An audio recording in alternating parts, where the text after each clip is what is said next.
So, unlike everyone, I grew up in the Bronx. Okay? Which means what? You fight?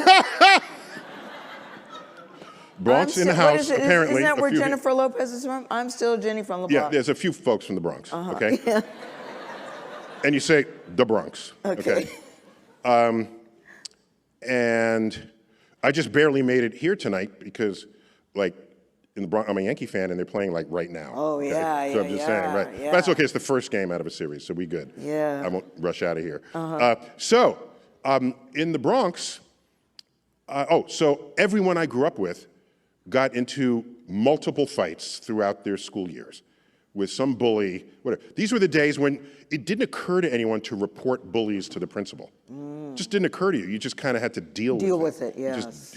And by the way, it is the central plot line to many a movie. I mean, there is no Back to the Future movie without a bully. The bully is the how and why things happen in that movie. So in another era, you know, what did my father tell me? He said, anyone bullies you, you punch him in the face. You don't report him to the principal. It's another era. You handle it, yes. Get rid of that. Yeah. No, my point is, I was bigger than most other kids in my grade.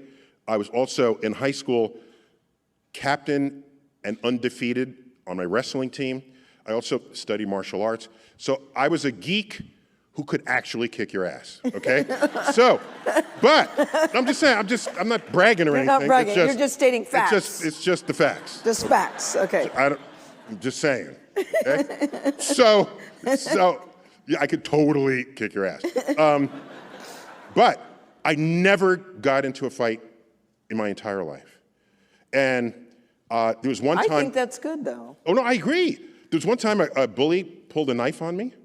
Now, I was responsible because this was one of these March snowfalls where the snow is thick and heavy and it's very snowbally. And so during lunch hour in high school, a big snowball fight broke out. And this guy had a leather jacket. He was, back then we'd call them greasers.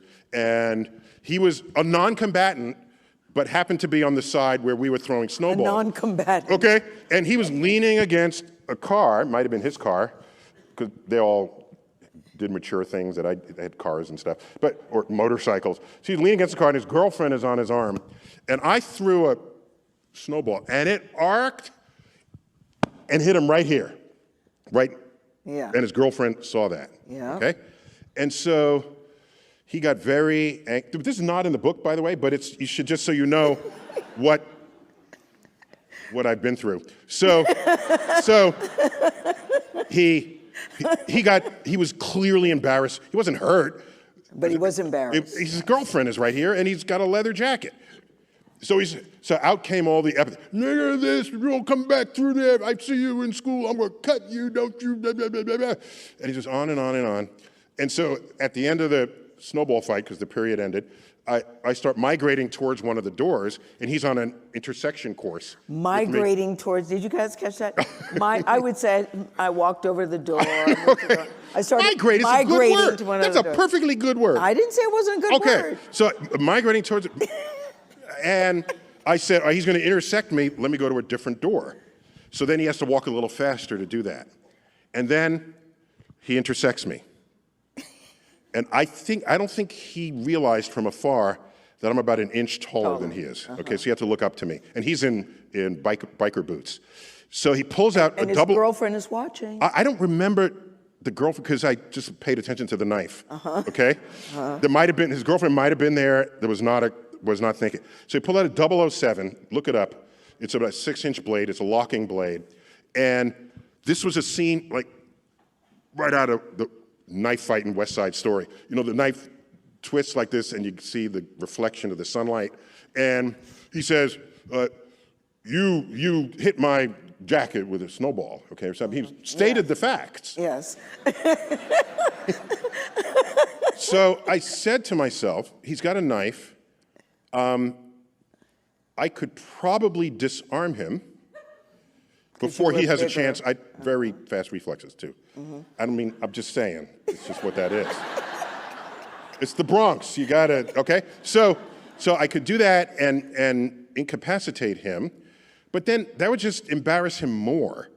And maybe he'd be waiting behind a corner, or behind a tree Yeah, for to me. get you later, yeah. Plus, maybe I don't succeed and he stabs me, maiming me or possibly killing me. At that time, I was already accepted to the college of my choice. So I said to myself, Can I ask what the college of your choice was at the time? I went to Harvard. Oh, okay. Yeah, okay.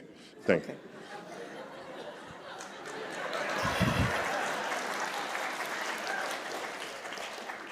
I knew that. I just wanted to see if you would say it. I just wanted to see if you would say it. Okay, go ahead. So this story's almost over. Sorry. Okay. So what felt like 10 minutes of thought probably was only 10 seconds. I said, I could fight him, I'd probably win, but he'd have revenge on me for the rest of our school year. I could, I might get stabbed, I could die. I think that's low likelihood. I don't fear him plus his knife, but I have way more to lose than he has to gain. Yes. So I said, so I'm going through this in rapid motion. I said, I'm sorry. I hit your jacket. It was a mistake, and it won't happen again. Wow. I didn't say it timidly, but I said it honestly. I was not expecting that. And at that point, there's nothing he can do. Yes. And he said, okay, and then he folded up the knife.